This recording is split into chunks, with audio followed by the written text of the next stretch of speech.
CM Suvendu अधिकारी का बड़ा ऐलान, हर परिवार को 10 लाख रुपए मुआवजा। बोले अब तक 9 की मौत। तारातला गोदाम हादसे को लेकर इस वक्त की सबसे बड़ी खबर सामने आ रही है। हादसे में मरने वालों की संख्या बढ़कर अब 9 हो चुकी है। राहत और बचाव कार्य लगातार जारी है और अभी भी कई लोगों के मलबे में फंसे होने की आशंका जताई जा रही है। मुख्यमंत्री शुभेंदु अधिकारी ने बड़ा ऐलान करते हुए कहा कि हादसे में जान गंवाने वाले प्रत्येक परिवार को 10 लाख रुपए की आर्थिक सहायता दी जाएगी। वहीं गंभीर रूप से घायल लोगों को 1 लाख रुपए और अन्य घायलों को 50,000 रुपए की सहायता राशि देने की घोषणा की गई है। मुख्यमंत्री ने बताया कि अब तक मलबे से कुछ 29 लोगों के बाहर आए जाने की खबर है। इसमें 9 लोगों की मौत हो चुकी है, जबकि 20 लोग अस्पताल में भर्ती है। घायलों में 15 लोगों की हालत फिलहाल स्थिर बताई जा रही है। 4 लोग गंभीर रूप से घायल है, जबकि एक व्यक्ति की हालत बेहद नाजुक बनी हुई है। उसे रेड जोन में रखा गया है। मुख्यमंत्री ने कहा कि एनडीआरएफ, सेना, दमकल और प्रशासन की टीमें लगातार राहत और बचाव कार्य में जुटी हुई है। बचाव कर्मियों के मुताबिक अभी भी कुछ लोगों के मलबे में फंसे होने की संभावना है और उन्हें सुरक्षित निकालने की हर संभव कोशिश की जा रही है। शुभेंदु अधिकारी ने कहा कि मौत की कोई कीमत नहीं होती, लेकिन सरकार पीड़ित परिवारों के साथ खड़ी है और हर संभव सहायता प्रदान करेगी। तारातला का यह हादसा पश्चिम बंगाल के हाल के वर्षों के सबसे बड़े निर्माण हादसों में से एक बनता जा रहा है। पूरे राष्ट्र की नजर अब रेस्क्यू ऑपरेशन पर टिकी है और लोग मलबे में फंसे लोगों को सलामती की दुआ कर रहे हैं। কলকাতা কর্পোরেশনের এলাকাভুক্ত তারাতলাতে একটি নির্মীয়মান বিল্ডিং ভেঙে পড়ে একটি মর্মান্তিক বেদনাদায়ক ঘটনা ঘটেছে। এই ঘটনায় যারা মারা গেছেন, মৃত্যু হয়েছে, তাদের পরিবারের প্রতি সমবেদনা, পরিবারের পাশে থাকার অঙ্গীকার এবং তাদের বিদেহী আত্মার অমরত্ব প্রার্থনা করি।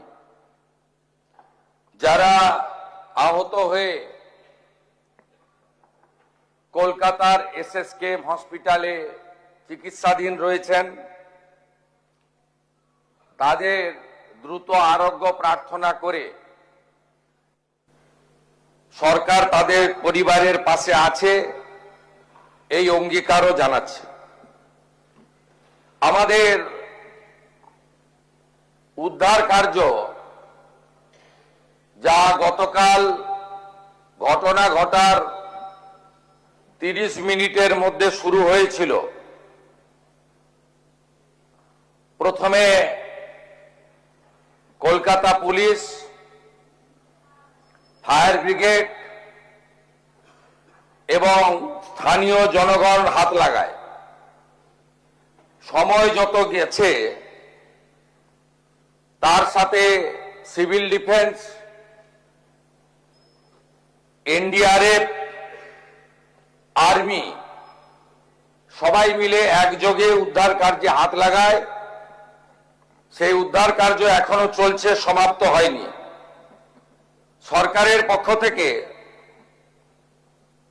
প্রথমে এলাকায় পৌঁছান মাননীয় স্বাধীন ভারপ্রাপ্ত রাষ্ট্রমন্ত্রী ডাক্তার ইন্দ্রনীল খান এবং ইউডিএমএ মিনিস্টার অগ্নিমিত্রা পাল মহোদয়া। পরে পরে ফায়ার দপ্তরের মাননীয় রাষ্ট্রমন্ত্রী কৌশিক চৌধুরী এবং স্বাস্থ্যমন্ত্রী ডক্টর শারদ মুখার্জি এবং স্বাস্থ্য প্রতিমন্ত্রী সুমনা সরকার চিকিৎসা উদ্ধার কার্য সরকারের সঙ্গে সমন্বয় এই কাজে হাত লাগান। আমি প্রথম থেকেই মনিটরিং করছিলাম, কিন্তু উদ্ধার কার্য চলাকালীন আমরা গিয়ে উদ্ধার কার্যে অসুবিধা সৃষ্টি হোক তাই আমরা খানিকটা বিলম্ব করে 4:30-5টার সময় বিকেলে আমি এলাকা পরিদর্শন করে প্রয়োজনীয় সমীক্ষা এবং নির্দেশ দিয়ে নবান্নতে চলে আসি। তারপরে আমি হসপিটালও ভিজিট করেছি। যারা উন্ডেড ছিলেন, কথা বলার মতো অবস্থায়, তাদের কাছ থেকে ডিটেলস নিয়েছি। রাত্রি 2টো পর্যন্ত আমাদের মন্ত্রী অগ্নিমিত্রা পাল, ডাক্তার শারদ মুখার্জি এবং কৌশিক চৌধুরী ওখানে ছিলেন, মধ্যরাত্রি বা ভোর রাত্রি পর্যন্ত। মুখ্য সচিব মনোজ আগরওয়াল, স্বরাষ্ট্র সচিব সংঘমিত্রা ঘোষ এবং কলকাতা পুলিশের নগরপাল, কেএমসি কমিশনার, ফায়ারের প্রিন্সিপাল সেক্রেটারি যিনি ইউডিএম এরও অলসো, সিভিল ডিফেন্সের আধিক প্রিন্সিপাল সেক্রেটারি রাজেশ সিনহা এবং এডিজি র্যাঙ্কের পদমর্যাদার আধিকারিক সাউথ 24 এর ডিএম, তারা ভোর 3টে পর্যন্ত স্পটে ছিলেন। এখন অবধি মোট 29 জনকে উদ্ধার করা গেছে, যার মধ্যে 9 জনকে মৃত ঘোষণা করা হয়েছে। 5 জনের পোস্টমর্টম করে দেহ পরিবারেরকে হস্তান্তর করা হয়েছে, বাকি 4টি আন্ডার প্রসেস। 20 জন চিকিৎসাধীন রয়েছে, তার মধ্যে আউট অফ ডেঞ্জার অর্থাৎ স্টেবল রয়েছেন 15, গুরুতর রয়েছেন 4, আর একটু আশঙ্কাজনক আছেন আরো 1। এই জায়গায় আমাদের উদ্ধার কার্য যারা করছেন, এনডিআরএফ এবং আর্মির লোকেরা, আরো কয়েকজনের সংখ্যা অল্প হলেও থাকার কথা একটু আগে আমাদের জানিয়েছেন।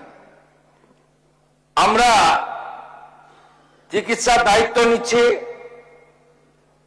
এবং আমরা ঘোষণা করছি রাজ্য সরকারের পক্ষ থেকে মৃতদের পরিবারকে, আবারও বলি, অর্থ দিয়ে মৃত্যুর ক্ষতিপূরণ হয় না, এটা স্বীকার করেও দায়িত্বশীল সরকার তার দায়িত্ব পালনের জন্য অঙ্গীকারবদ্ধ। 10 লক্ষ টাকা করে আমরা মৃত পরিবারকে আমরা আর্থিক সাহায্য এবং গুরুতর আহতদেরকে 1 লক্ষ, আহতদের সকলকে 1 লক্ষ টাকা করে আমরা ক্ষতিপূরণ দেওয়ার ঘোষণा করছি।